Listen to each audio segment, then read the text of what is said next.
하나님의 말씀은 좀 여러 하나님의 말씀이 있는데요.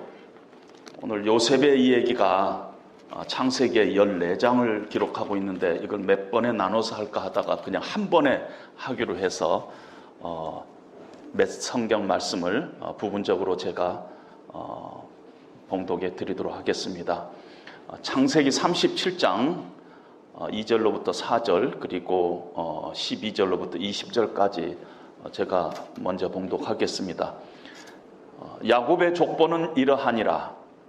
요셉이 17세의 소년으로서 그의 형들과 함께 양을 칠 때 그의 아버지의 아내들 빌하와 실바의 아들들과 더불어 함께 있었더니 그가 그들의 잘못을 아버지에게 말하더라. 요셉은 노년에 얻은 아들이므로 이스라엘이 여러 아들들보다 그를 더 사랑하므로 그를 위하여 채색옷을 지었더니 그의 형들이 아버지가 형들보다 그를 더 사랑함을 보고 그를 미워하여 그에게 편안하게 말할 수 없었더라. 12절입니다.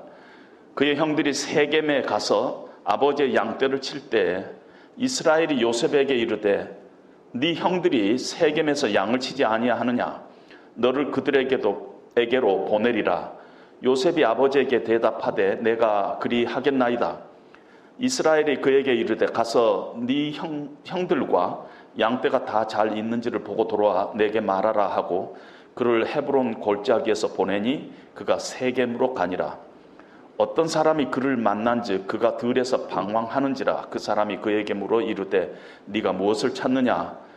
그가 이르되 내가 내 형들을 찾아오니 청하건대 그들이 양치는 곳을 내게 가르쳐 주소서. 그 사람이 이르되 그들이 여기서 떠났느니라. 내가 그들의 말을 들으니 도단으로 가자 하니라. 요셉이 그 형들의 뒤를 따라 가서 도단에서 그들을 만나니라. 요셉이 그들에게 가까이 오기 전에 그들이 요셉을 멀리서 보고 죽이기를 꾀하며 서로 이르되 꿈꾸는 자가 오는도다. 자, 그를 죽여 한 구덩이에 던지고 우리가 말하기를 악한 짐승이 그를 잡아먹었다 하자.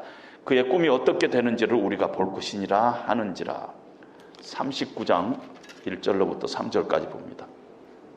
요셉이 이끌려 애굽에 내려가매 바로의 신하 친위대장 애굽 사람의 보디발이 그를 그리로 데려간 이스마엘 사람의 손에서 요셉을 산이라. 여호와께서 요셉과 함께 하심으로 그가 형통한 자가 되어 그의 주인 애굽 사람의 집에 있으니 그의 주인이 여호와께서 그와 함께 하심을 보며 또 여호와께서 그의 범사에 형통하게 하심을 보았더라. 45장 4절 5절 들어가겠습니다. 요셉이 형들에게 이르되 내게로 가까이 오소서. 그들이 가까이 가니 이르되 나는 당신들의 아우 요셉이니 당신들이 애굽의 판자라. 당신들이 나를 이곳에 팔았다고 해서 근심하지 마소서. 한탄하지 마소서. 하나님이 생명을 구원하시려고 나를 당신들보다 먼저 보내셨나이다. 8절 보겠습니다. 그런즉 나를 이리로 보낸 이는 당신들이 아니요 하나님이시라. 잠시 기도하겠습니다. 하나님 아버지,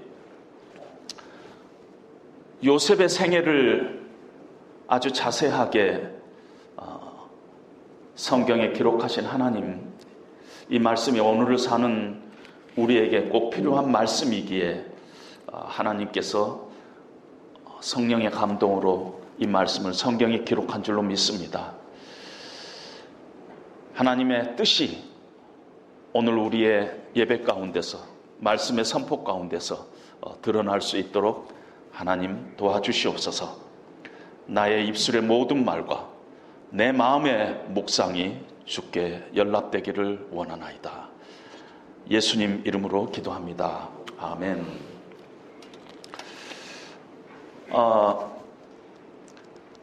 창세기의 요셉의 그 인생의 스토리가 거의 14장에 걸쳐서 기록되어 있는데 아주 특별한 것은 요셉의 어떤 감정의 변화까지 아주 자세히 성경에 기록하고 있습니다.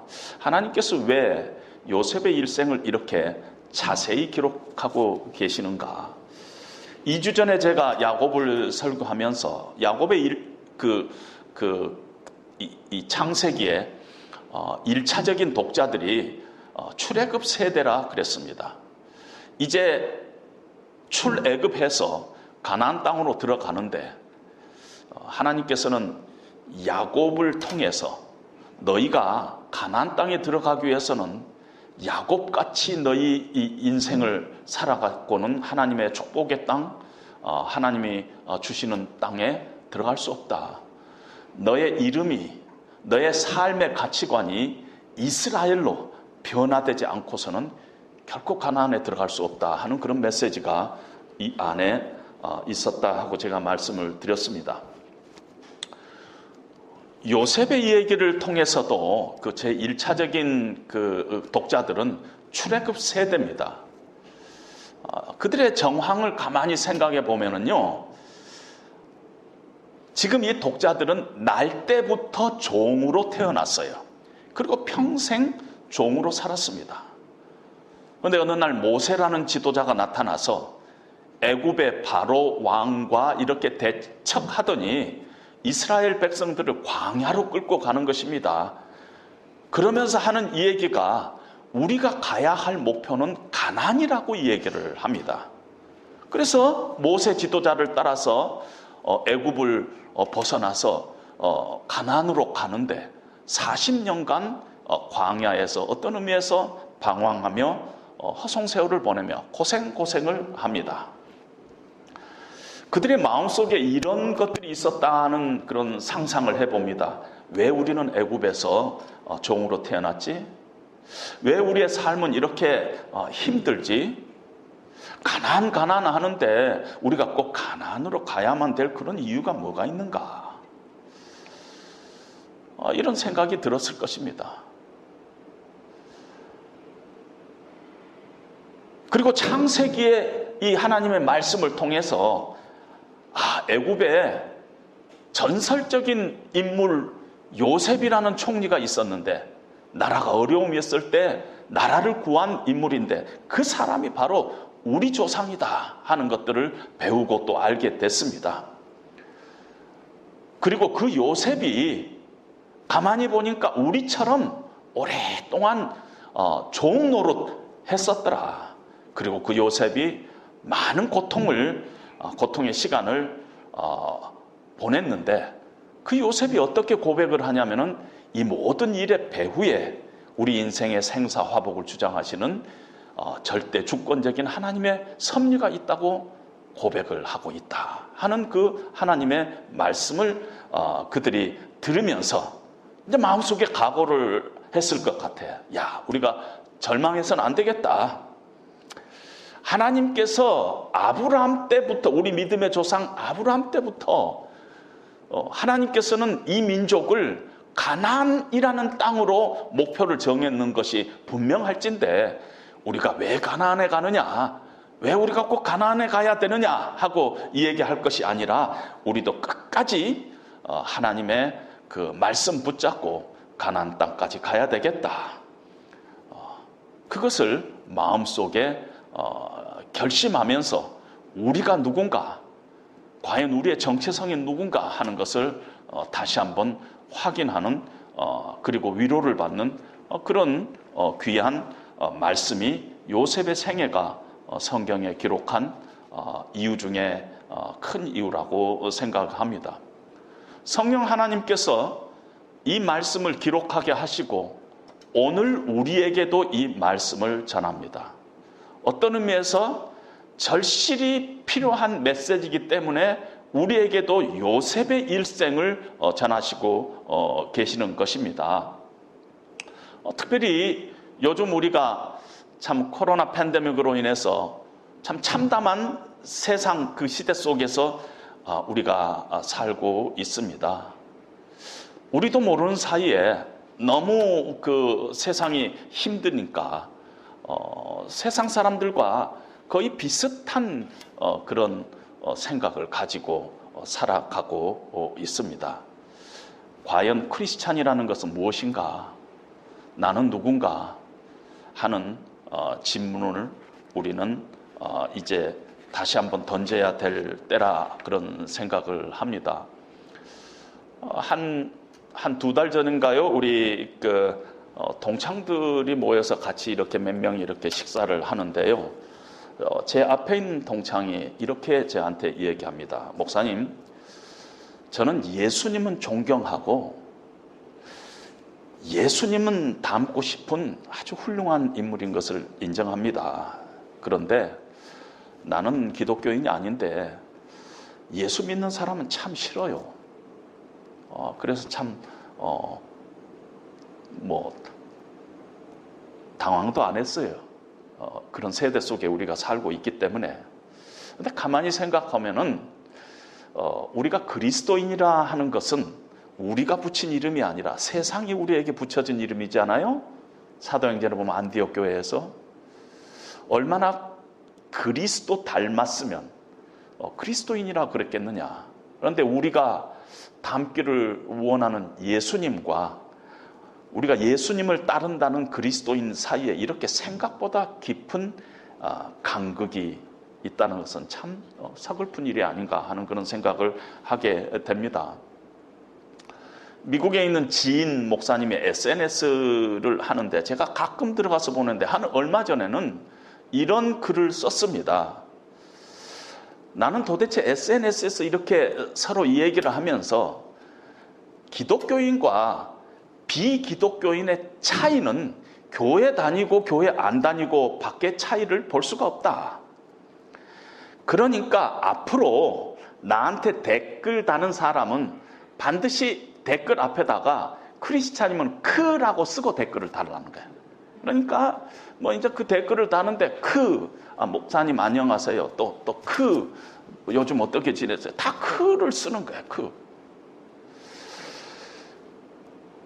이것도 참 심각한 일이 아닌가. 세상과 우리가 교회 다닌 것 외에는 전혀 다름을 찾을 수 없다면은 과연 우리는 기독교인 맞는가 하는 그런 어떤 심각한 질문을 던지는 그런 시간이었습니다. 우리는 과연 누군가? 우리는 어떤 가치관을 가지고 지금 살고 있는가? 오늘 요셉의 생애를 통해서 우리가 한번 찾아보기를 원합니다. 요셉은 야곱이 노년의 본처로부터 얻은 늦둥이 아들입니다. 이미 아들이 10명이 있었어요. 그런데 본처 라헬에서부터 낳은 첫 번째 아들이 요셉입니다. 티네이저 시절, 청소년 시절에 이렇게 보니까 꽤 철이 없는 청소년기의 생활이었던 것 같습니다.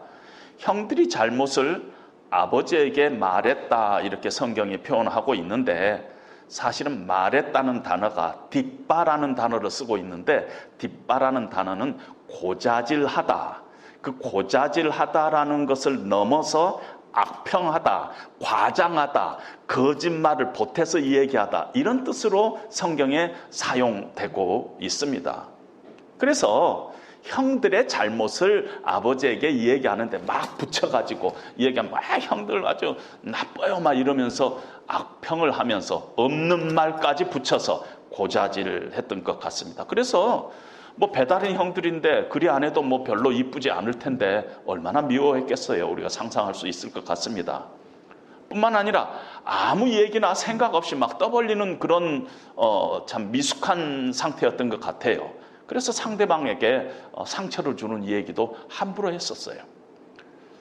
우리가 성경에 보면은 아버지 내가 꿈을 꿨는데요.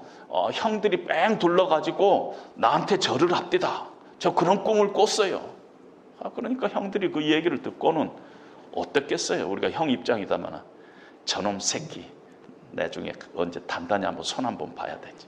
이렇게 하면서 더 미워하고 시기했다 하고 성경이 얘기를 합니다.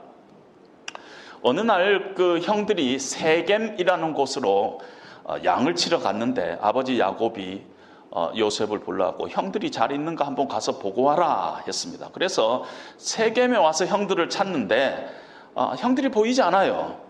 그런데 우연히 어떤 사람이 요셉을 보고는 와서 뭐 찾느냐 하고 묻습니다. 그럴 때 요셉이 우리 형들을 찾는데 안 보이네요. 여금방에서 어디 양떼를 먹이고 있을 텐데요 하고 대답을 합니다. 그때 그 어떤 사람이 그래? 네 형들 같은데 내가 들으니까 우리가 도단으로 가자 이런 얘기를 내가 들은 것 같은데 도단으로 가봐라 이렇게 이 얘기를 합니다.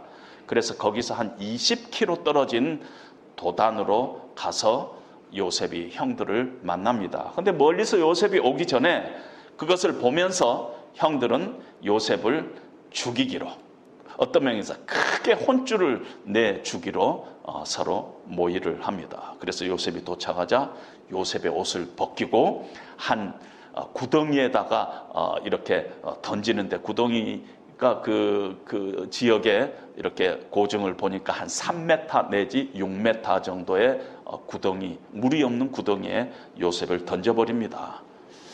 그리고 자기들은 옆에서 점심을 먹고 몇 시간이 지났는데 그 옆으로 미디안 상인들이 그 옆을 지나가는데 그냥 팔아버리는 게 낫지 않겠느냐 해가지고 은 20냥에 요셉을 팝니다. 그래서 요셉이 팔려서 애굽으로 끌려가서 애굽 왕 바로의 신하 보디발의 집에서 종살이를 시작한 나이가 17살입니다. 그리고 총리가 되는, 그러니까 바로 앞에 그 모습을 드러내는 게 30살이니까 13년 동안 보디발의 집에서 종노릇을 하는데 거의 2년 내지 3년은 감옥에 있었던 것 같아요. 그러니까 한 10년 정도는 종생활하고 2, 3년은 감옥에 있었습니다. 그리고 형들을 다시 만난 지가 그 이후에 9년 이후에, 총리가 된 후에 9년 이후에 39살 때 형들을 만납니다. 그래서 우리가 여기서 몇 가지를 한번 정리를 해볼 필요가 있는데요. 요셉의 일생은 한마디로 표현해서 어떤 일생이었는가? 형들 때문에 아프고 힘든 인생을 산 사람이 요셉입니다. 형들 때문에 그 인생이 계속 그렇게 힘든 인생을 살았죠. 어떻게 보면은 형통한 인생을 살았다고 말하기에는 아주 거리가 먼 인생을 살았는데, 창세기 39장에 보면은 의도적으로 요셉의 일생이 형통했다 이걸 4번이나 얘기를 합니다. 뿐만 아니라 요셉이 국무총리가 돼서 형들이 찾아와서 요셉 앞에 머리를 숙이고 그럴 때는 한 번도 형통이란 단어를 쓰지 않고 노예로 팔려가가지고 고생하는데, 누명을 쓰고 감옥에 있는데 성경은 의도적으로 어떤 목적의식을 가지고 그때 요셉이 형통했다 하고 얘기를 하고 있다는 것입니다. 여러분, 노예 생활할 때 어떠면은 형통한 거예요? 내가 지금 노예 생활하고 있는데 밥을 좀 많이 먹으면은 형통한 거예요? 감옥에 있는데, 내가 감옥에 있는데 형통하는 건 뭘 두고 형통한 거예요? 뭐 감방장 조금 좋은 사람 만나가지고 그래서 내가 지금 형통하다고 얘기를 할 수 있겠어요? 아직 내가 죄수고 아직 내가 종으로 지금 종살이를 하고 있는데, 아무리 좀 나은 생활을 했다 하더라도 여전히 내가 종이고 여전히 감옥 속에 있는데 내 인생을 형통하다고 어떻게 얘기할 수 있겠느냐는 것이, 가족도 못 보고 소망도 없고 가장 불안한 상태에 빠져 있는 그때가 왜 형통하다고 성경은 의도적으로 강조를 하고 있느냐는 것입니다. 이 형통이란 단어는 영어로 번역을 success라고 번역을 하고 있습니다. 요셉이 형통한 자라 했을 때 a man of success, 성공적인 사람이었다. 성공적인 삶을 사는 사람이었다. 이렇게 표현을 하고 있습니다.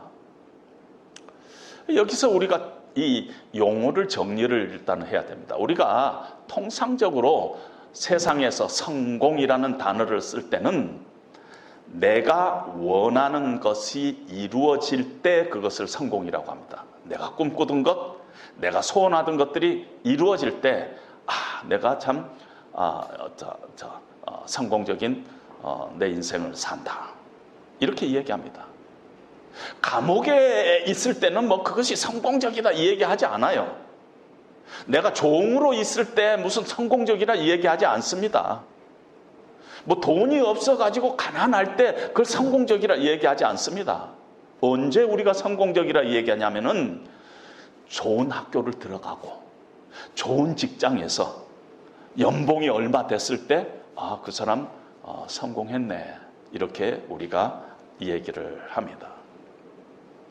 그런데 성경에서 형통, 성공이라는 이 얘기를 할 때 이 찰라흐라는 단어를 쓰고 있다. 이 단어가 갖고 있는 용례들을 이렇게 보면서 성경이 이 얘기하는 success, 성공, 이 형통이라는 뜻은 뭐냐면은 하나님께서 우리에게 주신 목적이 이루어지는 것을 형통이라 성공이라 이렇게 얘기합니다. 만약에 우리 인생이 하나님께서 원하시는 그 목적으로 그 방향이 현재 가고 있으면은 그때를 형통이라고 표현을 하고 있다는 것입니다. 따라서 내가 감옥에 있어요. 그런데 비록 내가 감옥에 있다 하더라도 내 인생을 향한 하나님의 섭리가 이루어지는 방향에 내가 지금 서 있다면은 아무리 어려운 상황이라도, 아무리 황당한 일을 겪더라도, 아무리 어두운 밤을 내가 지내고 있다 하더라도 성경은 그것을 형통한 삶, 성공, 석세스풀한 삶이라고 그렇게 표현을 한다는 것입니다. 우리가 구분을 해야만 합니다. 웨스트민스터 컨페션 그 소요리 문답 여러분들이 다 아는 1조에 보면은 사람이 제일 되는 목적이 무엇이냐? 우리 인생의 사람으로서 제일 되는 목적이 뭐냐 했을 때 하나님을 영화롭게 하는 것과 영원토록 그를 즐거워하는 것이다. 이것이 우리를 향한 목적이에요. 그 목적 안에 우리의 인생이 있다면은 그때가 우리가 생각하든 어려운 순간이든 고난의 시간이든 어떤 시간이든 그건 하나님 안에 형통한 삶 가운데 있다는 것입니다. 우리를 향한 하나님의 목적 가운데 있기 때문에. 그리고 성경은 2조에 웨스트 컨페션 소요입니다. 제 2조에 그러면은 우리가 하나님을 영화롭게 하고 그를 영원토록 즐거워한다는 것의 가이드라인을 어디서 찾을 것이냐 했을 때 답은 오직 신구약 성경 말씀이 유일한 지도다 하고 얘기를 합니다. 그러니까 세상 속에서 세상 사람들이 이 얘기하는 성공이냐 실패냐 이런 식으로 따질 게 아니라 성경에서 하나님을 영화롭게 하는 것이 무엇인가 하는 것을 성경에서 많이 찾을 수 있다는 것입니다. 성경만이 그것을 제시한다는 것입니다. 윤동주 시인이 쓴 십자가라는 그 시에 보면은 이런 표현이 있어요. 괴로웠던 사나이, 행복한 예수 그리스도. 예수님을 행복한 예수 그리스도 이렇게 표현을 하고 있습니다. 그래서 우리는 지금 꽤 심각한 질문을 우리에게 던져야 합니다. 이 세상에서 가장 성공적인 인생을 산 사람은 예수 그리스도다. 이 말씀 앞에 우리는 어떠한 반응을 보이느냐는 것이죠. 성경적으로 이야기하면은 예수님만큼 하나님을 영화롭게 한 분이 없어요. 가장 하나님의 뜻을 완벽하게 순종한 인생을 살았던 분이 예수님이세요. 그렇다면 가장 행복하게, 가장 성공적으로, 가장 형통한 삶을 살았던 분이 예수님이세요. 그 말을 여러분 인정하세요? 나는 인정할 수 없다면 우리는 다른 가치관에 지금 서 있다는 것이에요. 성경적인 가치관이 아니라 다른 가치관에 서 있다는 것입니다.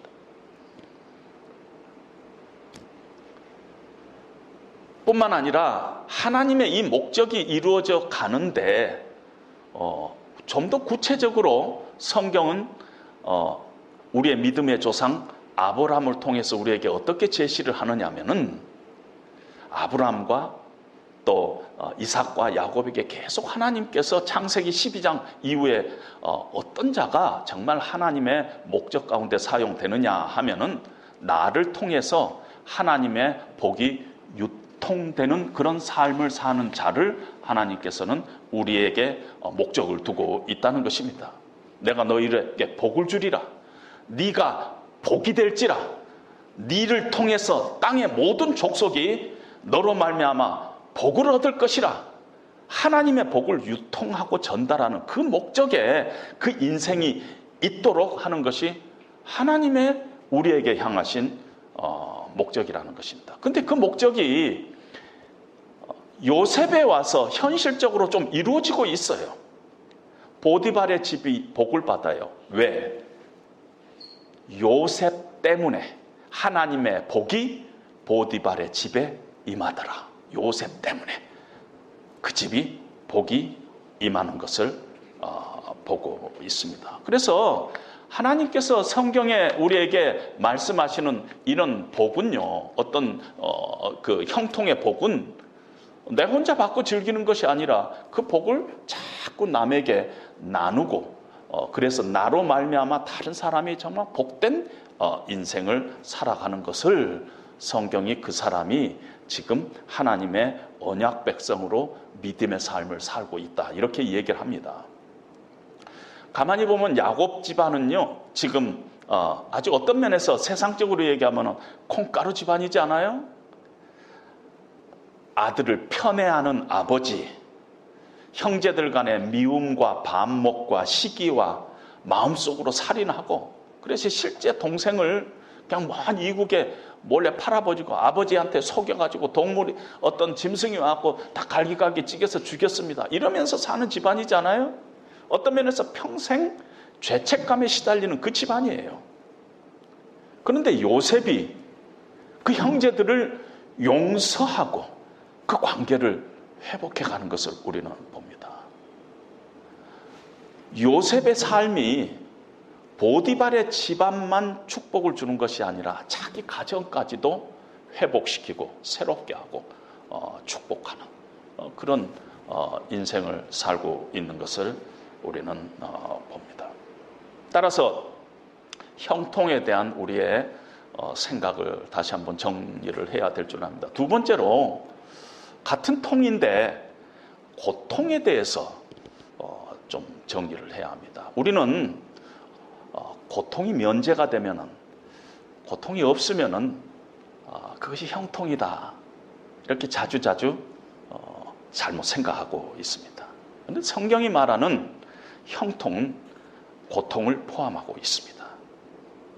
어려운 현실이에요. 감옥 속에 있어요. 고통 가운데 있어요. 그러나 그것을 이겨나가면서 하나님의 섭리 도구로 내가 사용되고 있다면, 하나님의 뜻하는 방향 가운데 내 삶이 지금 서 있다면 그건 형통이라는 것입니다.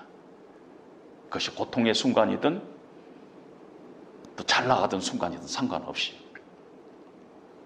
따라서 이 고통은요, 우리가 크리스찬으로서 정리를 해야 하는 게, 첫 번째로는요, 아주 소극적으로는 우리 인생 가운데서 피할 수 없는 현실이 고통이에요. 여러분, 우리는 고통을 위해서 태어났다고 할 정도로 고통은 우리 안에 실존이에요. 그런데 좀 더 적극적으로 하나님께서는 적극적으로 우리의 고통을 사용해서 하나님 앞에 우리를 형통한 자로 만드신다는 것입니다. 로마서에 보면 환난은 인내는 연단이라는 단어는 아주 상당히 성숙된 인격이라는 단어입니다. 연단이라는 단어는 환난은 인내를 하다 보면 성숙된 인격이 되면서 나중에 하나님만 소망하는 소망의 자리로 우리를 이끌고 간다, 이렇게 말씀합니다. 야고보서 1장에도 믿음의 시련이 인내를 만들어내고, 인내를 온전히 이루면 우리로 하여금 온전한 성숙한 자로 만든다는 것입니다. 그것을 하나님께서 이 고통이라는 것을 사용한다는 것이에요. 시련이라는 것을 사용해가지고 우리로 하여금 그 과정에서 더 하나님을 붙잡고 하나님의 선하심과 인자하심을 붙잡고 견디다 보면은 우리도 모르게 막 신앙이 부쩍부쩍 자라게끔 하나님께서 만드신다는 것입니다. 하나님이 기뻐하시는 인격으로 빚어가기 위한 하나님의 사랑의 과정 안에 이 고통이 있다는 것이에요. 고통은 그래서 하나님의 변장된 축복이라고까지 얘기를 합니다. 예수님께서 광야에서 마귀의 유혹을 받을 때 예수님을 광야로 끌고 가신 분이 성령이에요. 성령에 이끌려 예수님께서 광야에 가셔서 마귀의 유혹을 받으셨어요. 왜? 예수님조차도 그러한 고통을 통해서 온전한 순종을 만들어낼 수 있기 때문이라는 것입니다. 따라서 우리는 우리 크리스찬의 가치관 중에 여러 가지 정리할 게 있다는 것입니다. 우리가 자녀를 사랑하죠. 자녀를 사랑하는 이 방법이 주로 어떤 식으로 해요? 고통스럽지 않게 해주는 거예요. 편안하게 해주는 것이 자녀를 사랑하는 길이라고 생각합니다. 그렇지 않죠. 우리 자녀도 하나님 안에서 정말 온전한 그런 성숙한 그런 하나님의 쓰임받는 자로 성장해 가려면 반드시 고통이라는 풀무를 통과해야 된다는 것입니다. 누에고치가 나비가 될 때 번데기라는 그 과정을 거치잖아요. 번데기가 속에서 꾸물꾸물하는 것이 참 불쌍해가지고 그걸 이렇게 뜯어주면 꾸물꾸물하고 죽어버리죠. 나비가 안 되죠. 마찬가지라는 것입니다. 하나님께서 우리에게 우리 인생의 최고의 목표를 갖고 있는 형통의 길은 반드시 고통이라는 환경을 통해서 우리에게 다가온다는 그 현실을, 그 사실을, 그 진리를 우리는 인정해야만 한다는 것입니다. 요셉은 그 일생 가운데 고통의 시간을 겪었어요. 어떤 학자들은 요셉이 예수님의 어떤 그림자다는 것을 너무 강조하고 싶어서 요셉이 도단에서 웅덩이에 떨어졌을 때 요셉이 아무 말도 하지 않았다. 예수님도 십자가에서 돌아가실 때 그 입을 참 아무 말도 하지 않았다. 그렇게 연관을 시키는데 그거 잘못된 것입니다. 창세기 42장에 보면은 형제들의 입을 빌려서 요셉이 그 도단에서 웅덩이에 떨어질 때 애걸하고 울부짖고 괴로워했다고 성경이 표현하고 있어요. 17살짜리가 지금 웅덩이에 떨어졌는데 다른 사람이 아니라 형들이 막 자기를 막 옷 벗기고 그냥 구덩이에 빠뜨렸는데 그때 잠잠할 수가 어떻게 있겠어요? 배척당하고 얼마나 당황했겠어요. 그 고통의 시간이 있었습니다. 시편에 이상하게 시편 105편은 요셉에 관한 이 얘기를 성경에 딱 한 군데 쓰고 있는데 이렇게 표현을 하고 있어요. 발은 착고를 차고 그의 몸은 쇠사슬에 매였다고. 그냥 뭐 이렇게 끌려간 게 아니라, 우리가 영화 같은 데 보면은 노예들, 종들 끌고 갈 때 발에 착고를 채우고 막 쇠사슬에 끌고 가잖아요. 그런 식으로 끌고 갔다는 것입니다. 몸은 쇠사슬에 매였다고 했는데 그 단어를 좀 더 원어에 가깝게 분석을 해보면 쇠꼬창이가 머리를 뚫고 지나가는 것 같은 고통을 겪었다는 것이에요. 영적인 어떤 고통이 그런 육체적인 고통일 뿐만 아니라 쇠꼬창이가 이 머리를 뚫고 지나가는 것 같은 그런 고통을 요셉이 겪었다는 것이에요.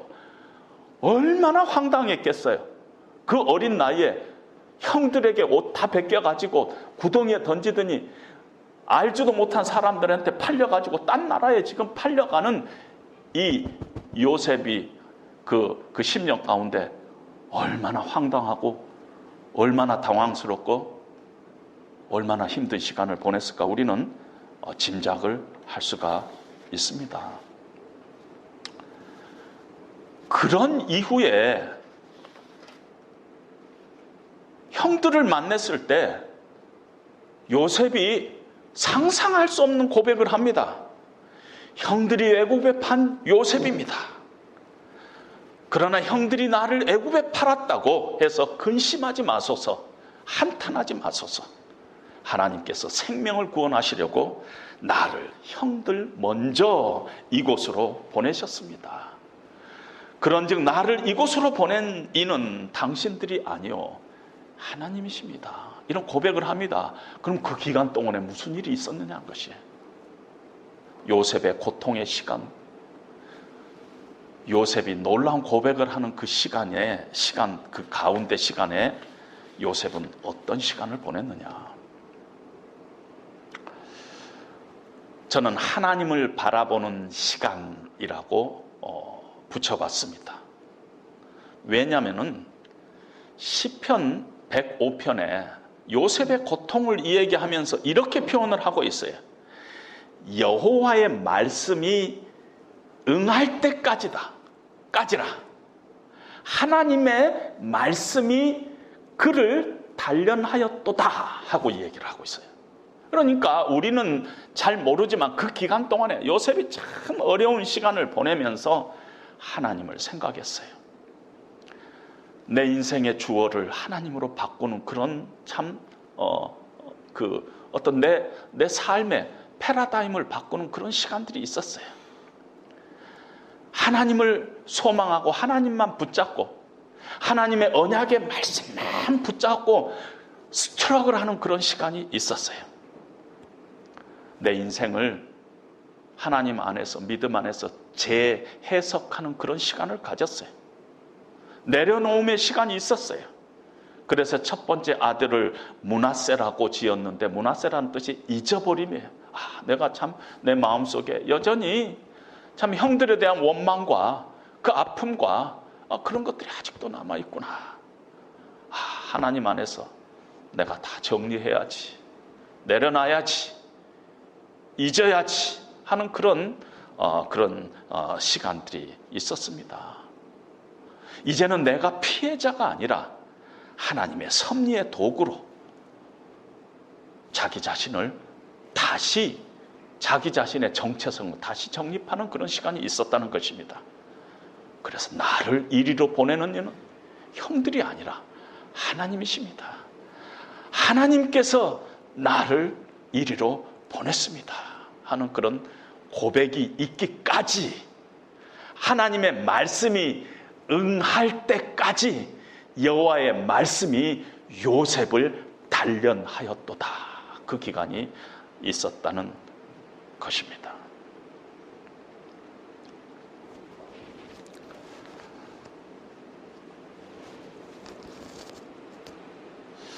아마 요셉은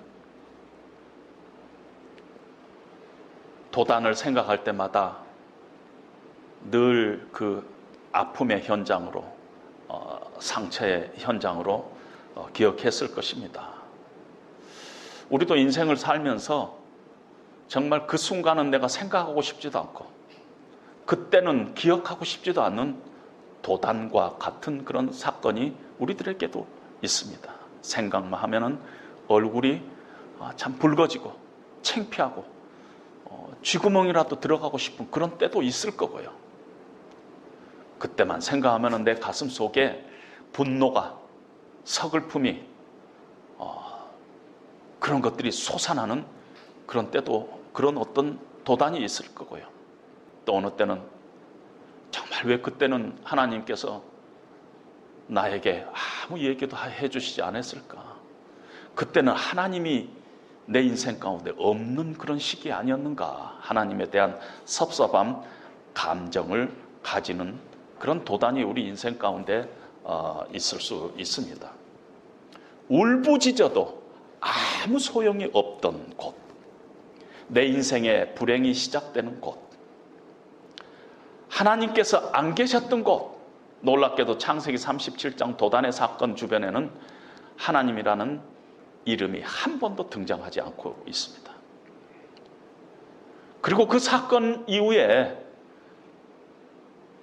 요셉이 동물에 찢겨 죽었다는 이 얘기를 듣고 야곱이 옷을 찢고 가슴을 찢는 그런 자리, 어떤 위로도 거부했던 자리가 도단이었던 것입니다. 그런데 그때 정말 하나님이 부재하셨을까요? 하나님이 없는 순간이었을까요? 근데 성경을 자세히 보면은 지금 죽이자고 결의를 했는데 갑자기 르우벤이 죽이지 말고 구덩이에 던지자, 그래서 단단히 버릇을 고치자 하고 이 얘기를 합니다. 좀 있다가 유다가 동생을 죽이는 것이 무슨 유익이 있겠느냐, 미디안 상인에게 팔자. 미디안 상인들이 요셉을 파는데 보디발의 집에 종으로 팝니다. 이 모든 일들이 하나님께서 요셉의 인생을 큰 구원의 섭리도구로 사용하기 위해서 하나님께서 보이지 않지만 간섭하고 있는 것을 우리는 느낄 수가 있습니다. 성경을 이렇게 보니까 창세기의 도단이라는 장소가 한 번 나오고 성경 전체 또 한 군데 도단이라는 곳이 나오는데 열왕기하 6장이 나옵니다. 아람과 이스라엘이 전쟁을 하고 있는데 아람 왕이 이스라엘의 선지자 엘리사를 잡으려고 엘리사가 지금 어디 있느냐 하고 묻습니다. 그랬더니 사람들이 자꾸는 지금 도단에 있습니다 하고 얘기를 합니다. 그래서 도단에 군사를 보내서 엘리사를 잡으려고 합니다. 아침에 사환이 일어나서 밖을 보니까 아람 군대들이 아주 가득 진을 치고 있습니다. 그래서 황급히 엘리사한테 와가지고 밖에 아람 군인들이 가득 찼습니다 했을 때 엘리사가 놀라지 않고 이렇게 이야기합니다. 우리와 함께 한 자가 그들과 함께 한 자보다 많다. 그리고 나서 봤더니 온 주변에 하나님의 불말과 하나님의 불병거로 산에 가득한 모습을 보입니다. 저는 이런 생각을 합니다. 믿음의 눈을 떠서 우리의 도단을 바라보면은 여전히 거기에 하나님이 계세요. 믿음으로 바라보지 않으면은 아무것도 없는 아람 군대만 있을 거예요. 그러나 믿음의 눈을 떠서 바라보면은 거기에 하나님이 계시고 하나님이 우리를 위해서 우리 대신 싸우시고 있는 모습을 우리는 발견하게 될 것입니다. 이렇게 한번 생각해 봤습니다. 만약에 요셉이 도단에서 어떤 사람을 요셉이 세겜에서 어떤 사람을 만나지 않았다면 어떤 일이 생겼을까? 우연히 어떤 사람을 만났는데 그 어떤 사람을 만나지 않았다면은 20km 떨어져 있는 도단에 가서 형들을 만날 일도 없었을 것입니다. 그러면 집으로 돌아왔겠죠. 그러면 형들에 의해서 애굽에 팔려가는 일도 없었을 것입니다. 애굽에 팔려가는 일이 없었다면 애굽의 총리가 되는 일도 없었을 것입니다. 애굽의 총리가 되는 일이 없었다면 그 7년간의 큰 흉년이 이스라엘 땅에 임했을 때 가족들을 살릴 수도 없었을 것입니다. 가족들을 살릴 수가 없었다면 야곱의 식구들이 애굽으로 올 일도 없었고, 나중에 요셉이 죽고 난 다음에 애굽에서 그들이 학대받는 일도 없었을 것입니다. 애굽에서 학대받는 일이 없었다면 하나님께서 모세 지도자를 세워서 출애굽하는 일도 없었을 거예요. 출애굽하는 일이 없었다면 광야에 40년의 방황도 없었을 것이고, 젖과 꿀이 흐르는 가나안 땅에도 들어갈 일이 없었을 것입니다. 그랬다면 다윗과 솔로몬 왕을 통해서 이스라엘 나라가 세워지지도 않았을 것입니다. 이스라엘 나라가 세워지지 않았으면 다시 바벨론으로 포로로 잡혀갈 일도 없었을 것이에요. 바벨론으로 포로로 잡혀가지 않았다면 포로에서 돌아와서 유대 땅에 다시 정착할 일도 없었을 것입니다. 유대 마을도 생기지 않았을 것이에요. 유대 마을이 생기지 않았다면 마리아라는 이름의 처녀가 아이를 잉태할 일도 없었고, 예수님이 이 땅에 태어나시지 않았다면 기독교도 없었을 것이고, 기독교가 없었으면 종교개혁도 없었을 거고, 종교개혁이 없었으면 개신교도 없었을 거고, 개신교가 없었다면 주님의 십자가교회도 없었을 거고, 주님의 십자가교회가 없었다면 우리도 이 자리에 없을 것입니다. 어떤 면에서 들에서 어떤 사람을 우연히 만난 이 사건은 우리는 우연이라고 생각을 합니다. 우연히 그 사람이 내가 들었는데 너 형들 같던데 우리가 도단으로 가자, 이 얘기를 내가 들었다. 이건 우연이죠. 그러나 우리가 가만히 보면은 우연이 아니에요. 이 안에 이미 하나님의 섭리와 하나님의 계획이 숨어 있는 것을 우리는 보게 됩니다.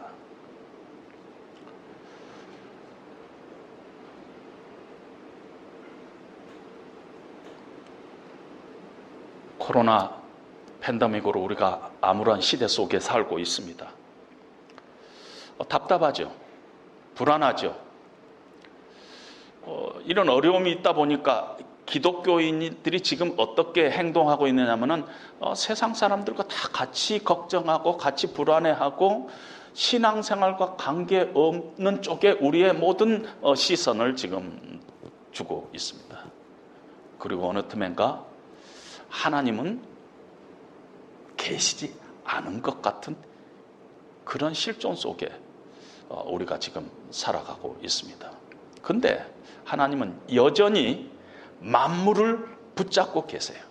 우리 인생의 구비마다 하나님의 선하신 목적을 위해서 오늘도 우리를 인도해 가시는 하나님이신 것을 요셉의 일생을 통해서 우리에게 지금 증거하고 있다는 것입니다. He got the whole world in his hands.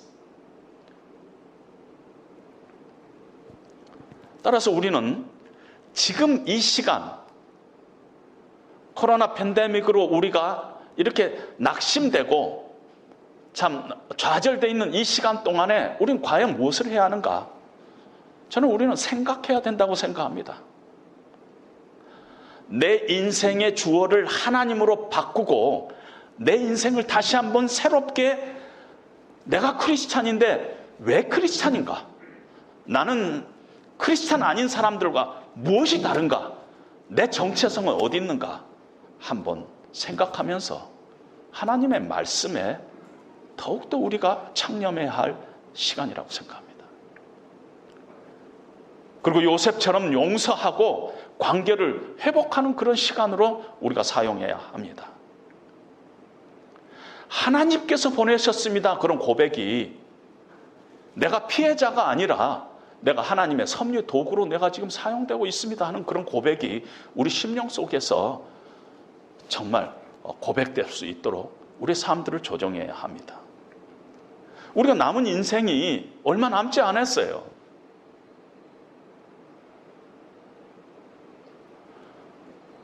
이제는 정치가 어떻고 그게 시간을 낭비할 시간이 별로 없어요. 어떻게 하나님이 원하시는 그런 형통한 삶을 내 인생 가운데서, 남은 인생 가운데 살아갈 것인가? 좀 고민하는 시간이 돼야 될 줄로 압니다. 그런 도전을 요셉의 일생을 통해서 오늘 하나님께서 우리에게 주신다고 생각합니다. 그런 생각하는 시간으로 우리가 삼기를 주님의 이름으로 다시 한번 부탁드립니다.